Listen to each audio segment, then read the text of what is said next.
We return once again to Season 5 Voyager, which has proven to be an odd season because, well, it's the time when Voyager just seemed to say, you know what?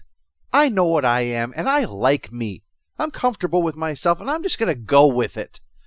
It's like Voyager was suddenly aware it was sitting around in pajama bottoms and a Duck Dynasty t-shirt surrounded by empty KFC buckets and watching Animal Planet and said, well, I may not have achieved my dreams, but I'm happy anyway, so screw it. There's a marathon of Monster Bug Wars on the Science Channel, and I'm frickin' there.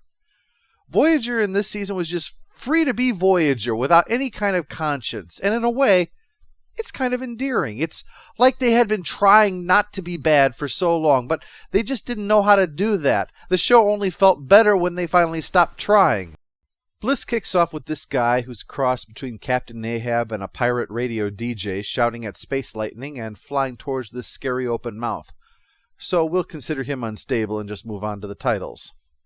After we come back, Janeway's in full sarcasm mode as Chakotay and Tuvok show her a nearby wormhole that goes all the way to Earth.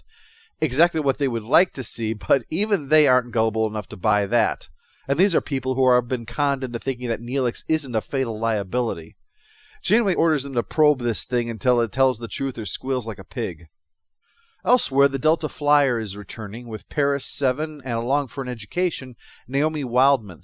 They went looking for deuterium but found none because it is rare and elusive, which means either the writers know nothing about deuterium or the Voyager crew is deliberately trying to mess up Naomi's education. Did you know that 3 hours of fishing carries the same risk of lung cancer as a pack of cigarettes? And that scientifically speaking, dolphins aren't fish, they're apples! The episode story didn't come from the Voyager regular staff. It was submitted by Bill Prady, who at the time was a producer on Dharma and Greg and later went on to work on The Big Bang Theory. Hilarious Truth in Television or the nerd equivalent of blackface? You decide. And the teleplay was written by Robert J. Dougherty, staff writer at the time, but creator behind Elementary. Clever update on a timeless classic or shameless ripoff of Sherlock? Again, you decide. After they return, Seven discovers Janeway, Chakotay, and Harry in Astrometrics looking at the wormhole, now enthused about it. Seven points out that this is obviously stupid and they're stupid for believing it, but they will not be deterred from this stupid plan. The odds of finding such a phenomenon are infinitesimal. Never bet against the house. What? Then you should assume it's fake. The universe is a slot machine and I'm counting cards tonight. You're not even making any sense. Look, up in the sky! It's a bird! It's a plane! It's Captain Gives a Shit! There is obviously something wrong with you. Oh, perhaps he can help you. No, even he finds you tedious and boring, Seven, so piss off. Seven analyzes everything and says there's something strange going on here, but everyone insists that things are just fine. In fact, Voyagers receive messages through the wormhole from Earth, and it assures them that there is nothing to worry about with the readings at all, and for some reason they're supposed to replicate vats of ranch sauce, dip themselves in it, and then lie under the tanning beds for a while. Well, Seven objects to this whole course of action, but Janeway says the problem's not with the wormhole, it's with you and your stupid face. And to continue to bet against the house is the assumption that this pile-up of good news is going to continue. Chakotay gets a full pardon, reinstatement in Starfleet, and a possibility of becoming a professor of anthropology at the Academy, where he can bore the up-and-coming generation with his stories. And Janeway's fiancé, Mark, who had married someone else, is now so available that he, in fact, was never married in the first place. He was only engaged and has now broken it off. When the Voyager staff annuls a marriage, believe me, they actually go back and alter history. But maybe Seven can find some untampered history in the captain's log. Access to those files is restricted.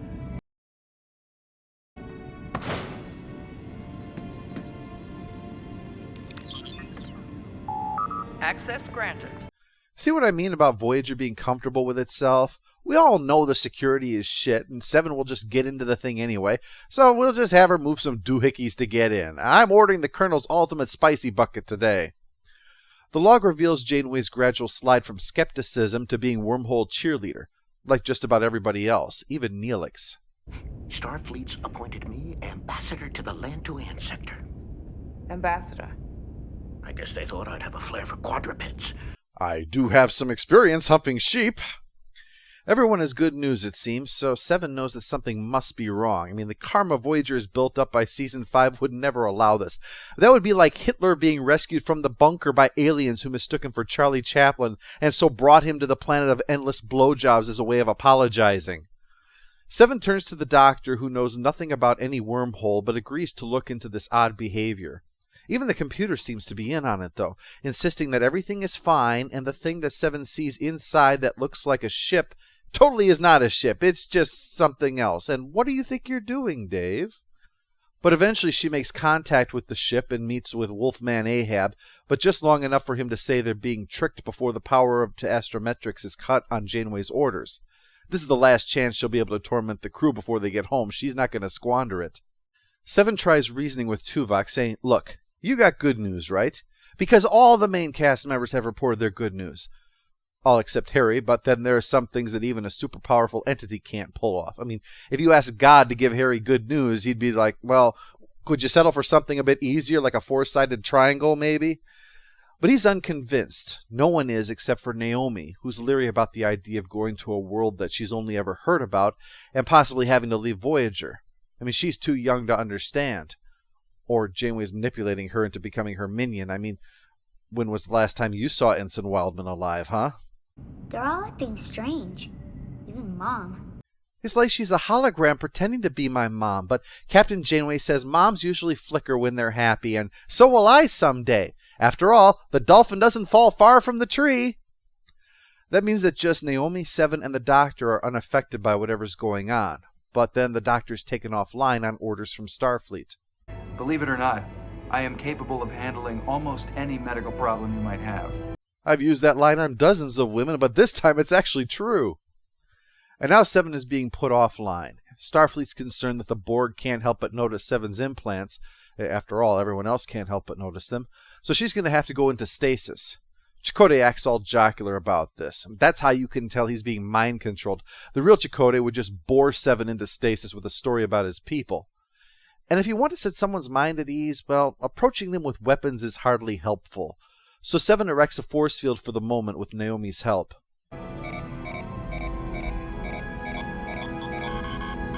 She's blocking my commands. You've just been thwarted by someone who's 3 years old. And why do I doubt that that's the first time you've heard that one, Harry?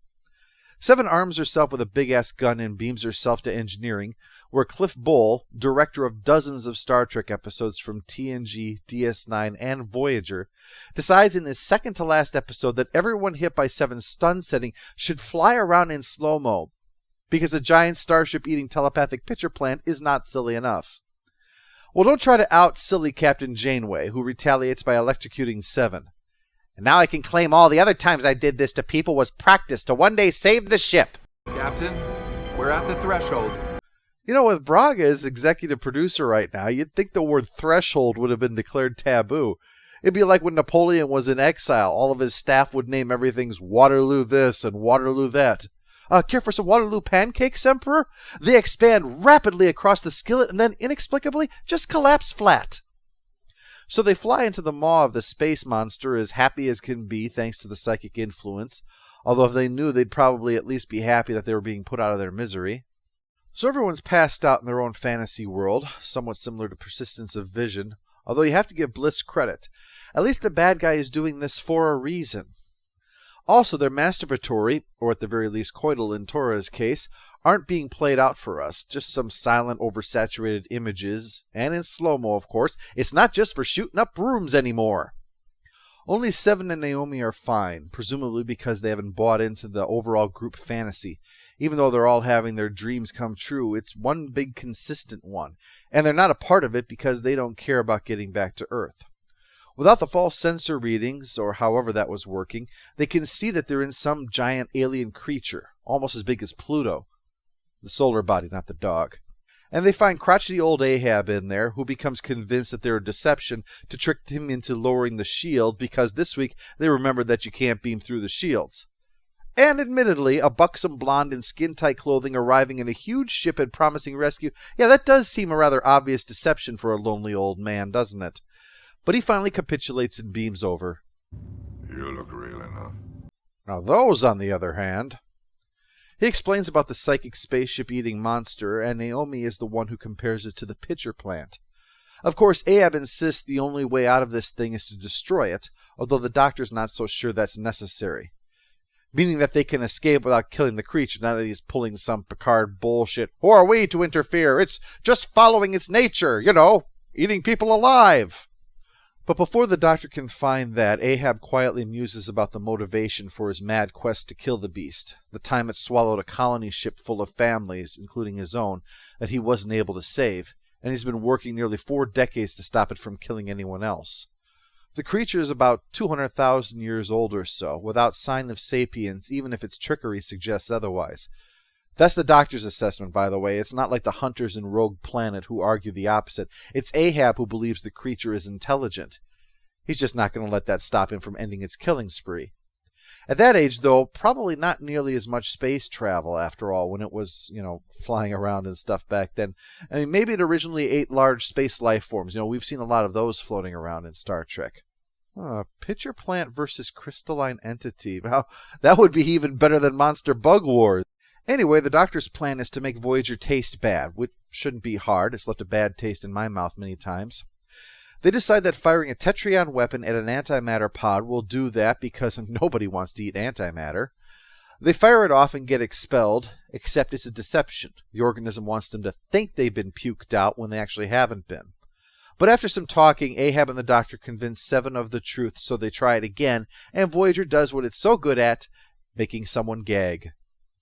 Post-episode follow-up, stupid Neelix's moment is his insistence on calling Seven Annika Hansen. Thanks for giving me carte blanche to continue your many nicknames, shithead. Final score for Bliss is 6 out of 10. Like Scientific Method, it's a bit derivative of other Star Trek episodes, but it is an improvement over Persistence of Vision, and W. Morgan Shepard gives what's normally a one-note character a bit more of shading to him. I mean, I say, let Neelix, who's never been to Earth anyway, be resistant to all of this and head out in his shuttle to valiantly perish in killing the pitcher plant to save Voyager. That way, then, the other alien can take over the role of latex alien on this show. I'd say just feed Neelix to the monster and have that fatally poison it, but that's my sarcasm voice talking. I mean, after all, gruff outsider who could serve as a guide through this strange area of space, isn't that what Neelix was supposed to be in the first place? Not a fry cook who makes a habit of hanging out with girls younger than 4. But yeah, Bliss is slightly above average for Voyager. Very comfortable with itself and its premise. Although I wonder if it was the right thing to do to have a 7-centric episode right before Dark Frontier. Also have to compliment them for not doing the stupid thing. I know, damning Voyager with faint praise seems to be inevitable, isn't it? When Tom was showing Naomi how to pilot the Delta Flyer, I was afraid that she would need to pilot it through the monster at some point. You know how they get. They show someone how the thrusters work and suddenly they can fly in and blow up the Death Star. And speaking of Star Wars, Picard must avoid triggering a war with aliens next week with Suddenly Human, complete with children making annoying noises around him. I'm timing until how long it takes him to activate the self-destruct.